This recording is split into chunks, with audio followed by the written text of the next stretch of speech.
Dear students, आज का topic बहुत इम्पोर्टेंट टॉपिक है जिसको हम लोग कहते हैं एंटीबायोटिक्स। एंटीबायोटिक्स प्रतिजैविक।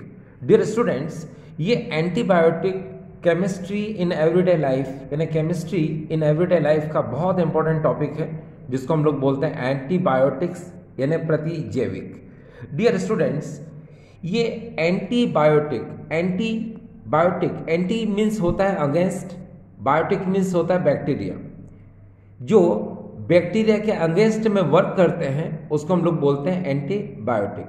डियर स्टूडेंट्स, देखिए एंटीबायोटिक प्रतिजैविक, इसको अगर हम देखें, these are the chemical substances which are produced by microorganism, bacteria, fungi and moulds and can prevent growth of other microorganism and also destroy other microorganism।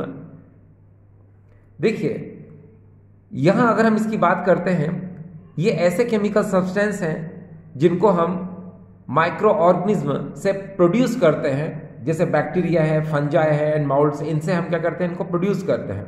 और disease फैलाने वाले जो अदर बैक्टीरिया होते हैं उनकी ग्रोथ को या तो हम प्रिवेंट कर देते हैं या फिर उनको किल कर देते हैं, उनको हम लोग बोलते हैं एंटीबायोटिक्स।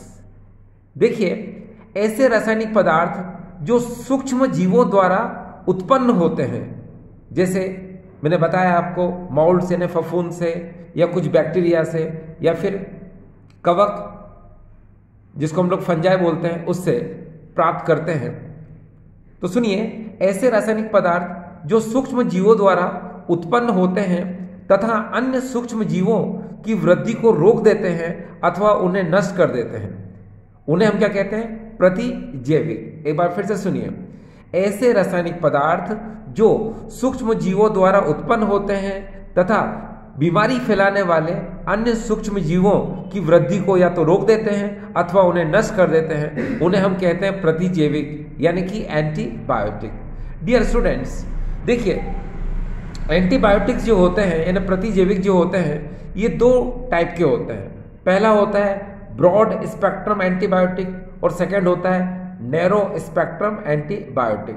अभी हम इसको डिटेल में पढ़ेंगे थोड़ी देर बाद। एक बार फिर से सुनिए, एंटीबायोटिक दो टाइप के होते हैं, broad spectrum antibiotic, narrow spectrum antibiotic. देखिए ब्रॉड का मतलब होता है लार्जर ग्रुप ऑफ बैक्टीरिया को डिस्ट्रॉय करने वाले एंटीबायोटिक्स, और नैरो स्पेक्ट्रम का मतलब होता है यहां पर लिमिटेड ग्रुप ऑफ बैक्टीरिया को डिस्ट्रॉय करने वाले एंटीबायोटिक्स। एक बार फिर से सुनिए, ब्रॉड स्पेक्ट्रम एंटीबायोटिक, सेकंड है narrow spectrum antibiotic. Dear students, ये ब्रॉड स्पेक्ट्रम एंटीबायोटिक्स क्या होते हैं? ये ऐसे एंटीबायोटिक होते हैं जो gram positive bacteria and gram negative bacteria को डिस्ट्रॉय करने में कैपेबल होते हैं। ये ग्राम धनात्मक बैक्टीरिया तथा ग्राम ऋणात्मक बैक्टीरिया को नष्ट करने में या उनकी वृद्धि को रोकने में सक्षम होते हैं, उन्हें हम कहते हैं क्या, विस्तृत स्पेक्ट्रम प्रतिजैविक। दूसरी बात यह है नैरो स्पेक्ट्रम, जिसको नैरो स्पेक्ट्रम एंटीबायोटिक, जिसको हम सकरा स्पेक्ट्रम प्रतिजैविक भी कहते हैं। तो ये ऐसे एंटीबायोटिक होते हैं जो या तो ग्राम पॉजिटिव बैक्टीरिया को या फिर ग्राम नेगेटिव बैक्टीरिया को डिस्ट्रॉय करते हैं। डियर स्टूडेंट, थोड़ा ध्यान देने वाली बात जरूर है कि ब्रॉड स्पेक्ट्रम एंटीबायोटिक में ग्राम पॉजिटिव एंड, ये एंड पे थोड़ा ध्यान दें, एंड ग्राम नेगेटिव बैक्टीरिया को ये डिस्ट्रॉय करते हैं। ऑन द अदर हैंड जो नैरो स्पेक्ट्रम बैक्टीरिया, जो नैरो स्पेक्ट्रम एंटीबायोटिक होते हैं, या तो ये ग्राम पॉजिटिव बैक्टीरिया के लिए इफेक्टिव होते हैं या फिर ग्राम नेगेटिव बैक्टीरिया के लिए क्या होते हैं, इफेक्टिव होते हैं। दोनों में से किसी एक के लिए क्या होते हैं, ये इफेक्टिव होते हैं। तो उनको हम लोग बोलते हैं नैरो स्पेक्ट्रम एंटीबायोटिक यानी सकरा स्पेक्ट्रम प्रतिजैविक। अब डियर स्टूडेंट्स, ये स्पेक्ट्रम वर्ड क्या होता है, स्पेक्ट्रम किसको बोलते हैं? तो देखिए ये होता है the full range of micro organism attacked by antibiotics is called its spectrum. एक बार फिर से सुनिए, the full range of micro organism attacked by antibiotics is called its spectrum. यानी एंटीबायोटिक एंटीबायोटिक, ये एंटीबायोटिक की अगर हम बात करते हैं तो देखिए एंटीबायोटिक क्या करता है, जो फुल रेंज होती है माइक्रो ऑर्गेनिज्म की, जो डिजीज को फैलाते हैं, डिजीज को प्रोड्यूस करते हैं, उन पर क्या करता है, ये अटैक करता है। इसलिए हम इसको बोलते हैं क्या, स्पेक्ट्रम ऑफ एंटीबायोटिक। एक बार फिर से सुनिए, the full range of micro organism attacked by antibiotics is called its spectrum. यानी कि एंटीबायोटिक से हम क्या करते हैं, जो माइक्रो ऑर्गेनिज्म होता है उसकी पूरी रेंज को क्या करते हैं, हम डिस्ट्रॉय कर देते हैं, पूरी रेंज को क्या कर देते हैं, प्रिवेंट कर देते हैं, पूरी रेंज को किल कर देते हैं। उसको हम लोग बोलते हैं स्पेक्ट्रम ऑफ एंटीबायोटिक। हिंदी में सुने, प्रतिजैविक द्वारा सूक्ष्म जीवाणुओं की पूरी श्रृंखला को खत्म करने की प्रक्रिया को इसका स्पेक्ट्रम कहते हैं। फिर सुनिए, प्रतिजैविक द्वारा सूक्ष्म जीवाणुओं की पूरी श्रृंखला को खत्म करने की प्रक्रिया को हम प्रतिजैविक का स्पेक्ट्रम कहते हैं। ठीक है, अब जरा देखिए, ये मैंने आपको बताने की कोशिश की कि जो ब्रॉड स्पेक्ट्रम एंटीबायोटिक होते हैं वो क्या करते हैं, gram positive antibiotic and gram negative antibiotic को दोनों के लिए क्या होते हैं, इफेक्टिव होते हैं। लेकिन जो नैरो स्पेक्ट्रम एंटीबायोटिक होते हैं, या तो वो ग्राम पॉजिटिव बैक्टीरिया के लिए इफेक्टिव होते हैं या फिर ग्राम नेगेटिव बैक्टीरिया के लिए क्या होते हैं, इफेक्टिव होते हैं। अब हम बात करते हैं ये ग्राम पॉजिटिव बैक्टीरिया यानी कि ग्राम धनात्मक बैक्टीरिया क्या होते हैं। तो देखिए, सबसे पहला है डिप्थीरिया बैसिलस, फिर है लेप्रोसी बैसिलस, फिर है स्ट्रेप्टोकोकस, फिर है ट्यूबरकल बैसिलस। ये जितने भी होते हैं ये ग्राम पॉजिटिव बैक्टीरिया होते हैं। अगर हम ग्राम नेगेटिव बैक्टीरिया की बात करते हैं तो ग्राम नेगेटिव यानी कि ग्राम ऋणात्मक बैक्टीरिया जो होते हैं ये होते हैं टाइफाइड बैसिलस, सेकंड होता है गोनोकोकस, थर्ड होता है वाइब्रस एंड फोर्थ होता है प्लेग बैसिलस। तो ये जितने भी मैंने बताया आपको, टाइफाइड बैसिलस, गोनोकोकस है ना, वाइब्रस एंड प्लेग बैसिलस, ये नेगेटिव यानी ग्राम नेगेटिव बैक्टीरिया होते हैं। ठीक है, यानी कि ग्राम ऋणात्मक क्या होते हैं, ये बैक्टीरिया होते हैं। तो मैंने आपको बताया कि जो ब्रॉड स्पेक्ट्रम एंटीबायोटिक होते हैं, ब्रॉड स्पेक्ट्रम एंटीबायोटिक होते हैं, वो इनको भी किल कर देते हैं और इनको भी किल कर देते हैं। वो इनकी जो प्रोग्रेस होती है ना, उनको प्रिवेंट कर देते हैं। ठीक है, और लेकिन जो नैरो स्पेक्ट्रम एंटीबायोटिक होते हैं वो या तो ग्राम पॉजिटिव के लिए इफेक्टिव होते हैं, ग्राम पॉजिटिव बैक्टीरिया के लिए इफेक्टिव होते हैं, या फिर ग्राम नेगेटिव बैक्टीरिया के लिए क्या होते हैं, ये इफेक्टिव होते हैं। ठीक डियर स्टूडेंट्स, अब हम बात करेंगे यहां पर कंप्लीटली ये broad spectrum antibiotic and narrow spectrum antibiotic की। तो देखिए डियर स्टूडेंट्स, पहला क्वेश्चन तो आपकी खोपड़ी में यानी कि आपके दिमाग में यही उठेगा कि एंटीबायोटिक यानी प्रतिजैविक होते क्या हैं। तो लिसन टू मी, मैंने आपको पहले कहा था कि एंटीबायोटिक ये दो वर्ड से मिलकर बना है।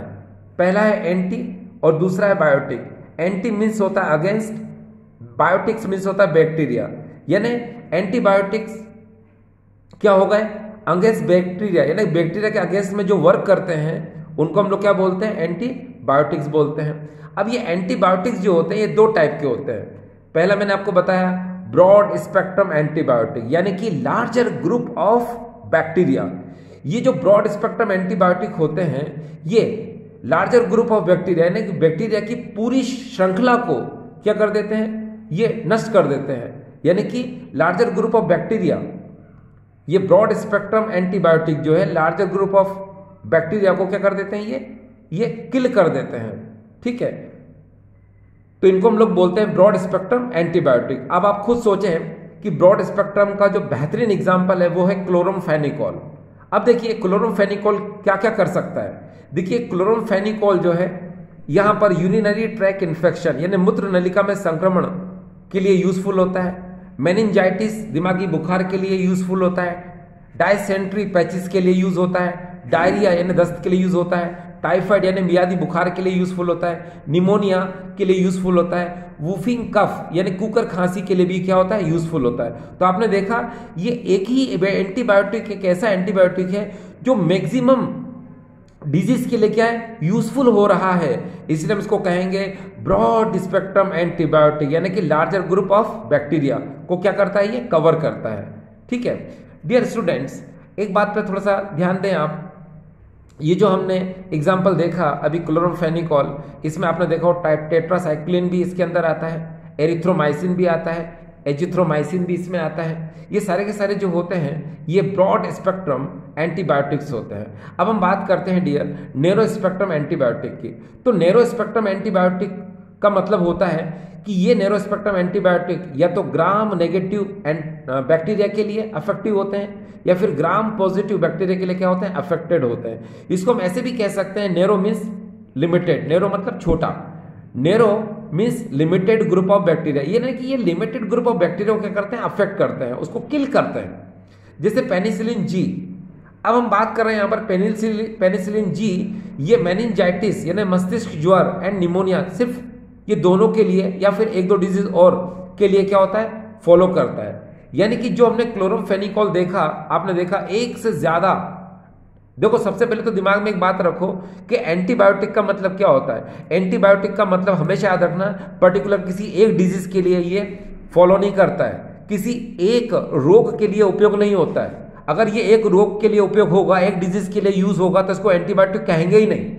ठीक है, यानी एंटीबायोटिक क्या होता है, जो minimum 2 and more than 2 disease के लिए क्या होता है, यूज होता है, जो 2 या 2 से अधिक रोगों के लिए क्या होता है, ट्रीट होता है, डिजीज के लिए क्या होता है, यूज होता है, उसको हम लोग क्या बोलते हैं, एंटीबायोटिक हो बोलते हैं। ठीक है, अब डियर स्टूडेंट्स हम बात करते हैं यहाँ पर पेनिसिलिन की बात करते हैं। तो मैं आपको यहाँ पर छोटी सी बात कहूँ तो डियर सुनिए, अलेक्जेंडर फ्लेमिंग ने 1929 में, एक बार फिर से सुनिए, अलेक्जेंडर फ्लेमिंग ने 1929 में पहला जो है एंटीबायोटिक डिस्कवर किया। ठीक है, और वो था पेनिसिलिन, ये फर्स्ट एंटीबायोटिक था, और 1941 में इसको हमने यूज किया एज ए मेडिसिन, और 1945 में उनको नोबेल प्राइज मिला था अलेक्जेंडर फ्लेमिंग को। थोड़ा याद रखें आप, 1929 में फर्स्ट एंटीबायोटिक डिस्कवर हुआ, अलेक्जेंडर फ्लेमिंग ने डिस्कवर किया, और 1941 में इसको मेडिसिन की तरह हमने ट्रीट किया। ठीक है, और 1945 में इस वर्क के लिए अलेक्जेंडर फ्लेमिंग को नोबेल प्राइज मिला। स्टूडेंट्स आप लोग बहुत अच्छे से जानते हैं कि हमारी बॉडी में 2 तरह के बैक्टीरिया होते हैं, एक वो जो डिजीज को प्रिवेंट करते हैं, बैक्टीरिया के अगेंस्ट फाइट करते हैं, और दूसरे वो जो डिजीज को क्रिएट करने की कोशिश करते हैं। उनको हम जब किसी भी मेडिसिन से, स्पेशली एंटीबायोटिक का जब हम यूज करते हैं, तो एंटीबायोटिक एक तो नैरो स्पेक्ट्रम एंटीबायोटिक होता है, दूसरा ब्रॉड स्पेक्ट्रम एंटीबायोटिक होता है। तो डॉक्टर जो है कोशिश करता है कि नैरो स्पेक्ट्रम एंटीबायोटिक पेशेंट को देता है, क्योंकि नैरो स्पेक्ट्रम एंटीबायोटिक देने से ये होता है कि इसमें जो लिमिटेड जो बैक्टीरिया होते हैं डिजीज फैलाने वाले, एज वेल एज जो हमारी बॉडी को प्रिवेंट करते हैं डिजीज से, वो बैक्टीरिया कम से कम क्या किल हो सके। और वो तो सारे के सारे किल हो ही जाएंगे जो डिजीज को फैलाने वाले हैं, लेकिन जो अच्छे बैक्टीरिया होते हैं, जो गुड बैक्टीरिया होते हैं, जो हमारी बॉडी को प्रोटेक्ट करते हैं डिजीज से, वो बैक्टीरिया भी थोड़े बहुत क्या होते हैं, अफेक्ट हो जाते हैं, थोड़े बहुत किल हो जाते हैं, थोड़े बहुत डिस्ट्रॉय हो जाते हैं। लेकिन अगर हम ब्रॉड स्पेक्ट्रम एंटीबायोटिक का यूज करेंगे तो होता यह है कि डिजीज फैलाने वाले बैक्टीरिया तो किल होंगे ही, एज वेल एज जो अच्छे बैक्टीरिया होते हैं, जो गुड बैक्टीरिया होते हैं, जो हमारी बॉडी को प्रिवेंट करते हैं डिजीज से, वो भी ज्यादा से ज्यादा क्या हो जाएंगे, किल हो जाएंगे। तो जो हमारा इम्यूनिटी सिस्टम है वो डिस्टर्ब हो जाएगा। इसीलिए नाउअडेज आजकल एंटीबायोटिक का जो यूज है वो बहुत रिस्ट्रिक्ट हो गया है, यानी कि कम से कम हो गया है। यानी कि मैं आपसे भी कहूंगा कि हम जरूरत पड़ने पर ही एंटीबायोटिक का यूज करें, बेवजह उसका यूज ना करें, क्योंकि फिर एक टाइम के बाद हमारी बॉडी जो है क्या जो डिजीज फैलाने वाले बैक्टीरिया है उसके अगेंस्ट में वर्क नहीं करेगी। ठीक है, इसलिए हमको कोशिश करनी चाहिए कि हम कम से कम जो है एंटीबायोटिक का यूज करें। ठीक है, एंटीबायोटिक मेडिसिन का यूज करें। ठीक है, एंटीबायोटिक अभी हमने बात की क्लोरामफेनिकोल। तो क्लोरामफेनिकोल का यूज जो है urinary infection, meningitis, dysentery, diarrhoea, typhoid, pneumonia, whooping cough में होता है। लेकिन दूसरा एंटीबायोटिक टेट्रासाइक्लिन है जिसका यूज निमोनिया के लिए होता है। एरिथ्रोमाइसिन, इसका यूज भी निमोनिया के लिए होता है। आगे हम ट्यूबरक्लोसिस की बात करते हैं, टीबी की, तो उसमें स्ट्रेप्टोमाइसिन का यूज होता है। एजिथ्रोमाइसिन की अगर हम बात करते हैं, जो एजिथ्रोमाइसिन जो होती है वो थ्रोट इन्फेक्शन के लिए होता है। तो डियर ये जितने भी हैं ये सारे के सारे एंटीबायोटिक को हमने LSD, ये देखिए LSD लाइफ सेविंग ड्रग यानी कि जीवन सुरक्षा औषधि, लाइफ सेविंग ड्रग में रखा गया है, यानी कि जीवन सुरक्षा औषधि में रखा गया है। तो आप समझ गए कि जितने भी एंटीबायोटिक होते हैं वो सारे के सारे क्या होते हैं, लाइफ सेविंग ड्रग्स यानी कि LSD, यानी कि जीवन सुरक्षा औषधियां होती हैं। तो आई होप डियर स्टूडेंट्स आपको समझ में आया होगा। ठीक है, थैंक यू।